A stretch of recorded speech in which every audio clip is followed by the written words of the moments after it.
ನವರಾತ್ರಿ ಹಬ್ಬದ 2ನೇ ದಿನದಂದು ದುರ್ಗಾದೇವಿಯ 2ನೇ ಅವತಾರವಾದ ಬ್ರಹ್ಮಚಾರಿಣಿ ರೂಪವನ್ನು ಪೂಜಿಸಲಾಗುವುದು.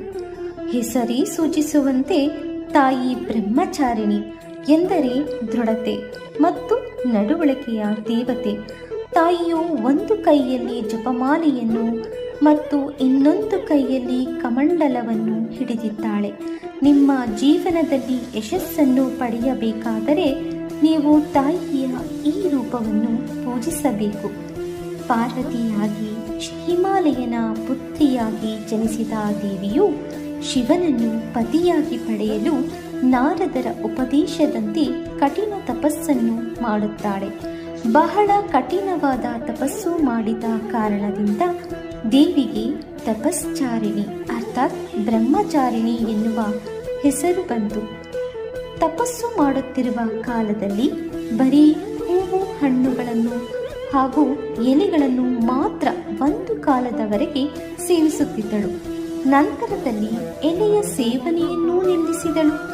ಪರ್ಣವೆಂದರೆ ಎಲೆ, ಹಾಗಾಗಿ ಈಕೆಯನ್ನು ಅಪರ್ಣ ಎಂದು ಕರೆಯುತ್ತಾರೆ. ನಂತರ ಶಿವನೇ ಒಬ್ಬ ಸನ್ಯಾಸಿಯ ರೂಪವನ್ನು ತಾಳಿ ಬಂದು ಶಿವನಲ್ಲಿ ಈಕೆಗೆ ಇರುವ ನಿಷ್ಠೆಯನ್ನು ಪರೀಕ್ಷಿಸಿದನು. ಪಾರ್ವತಿಯ ಅಖಂಡ ನಿಷ್ಠೆಗೆ ಮೆಚ್ಚಿದ ಶಿವನು ಆಕೆಗೆ ಒಲಿಯುತ್ತಾನೆ. ಬ್ರಹ್ಮಚಾರಿಣಿ ಮಾತೆಯನ್ನು ಪೂಜಿಸುವ ವ್ಯಕ್ತಿಗಳಿಗೆ ಶಾಂತಿ ಮತ್ತು ಸಂತೋಷವು ದೊರೆಯುತ್ತದೆ. ಮಂಗಳ ದೇವನನ್ನು ನಿಯಂತ್ರಿಸುತ್ತಾಳೆ ಮತ್ತು ತನ್ನ ಅನುಯಾಯಿಗಳಿಗೆ ಬುದ್ಧಿವಂತಿಕೆ ಮತ್ತು ಸಂತೋಷವನ್ನು ನೀಡುತ್ತಾಳೆ. ಬ್ರಹ್ಮಚಾರಿಣಿಯ ಆರಾಧನೆಯು ತಪಸ್ಸಿಗೆ ಸಮನಾಗಿರುತ್ತದೆ. ಭಕ್ತರಲ್ಲಿರುವ ದುರ್ಗುಣಗಳು ಕಳೆದು ಉದಾತ್ತತೆ, ಸದ್ಗುಣಗಳು ಬೆಳೆಯುತ್ತವೆ.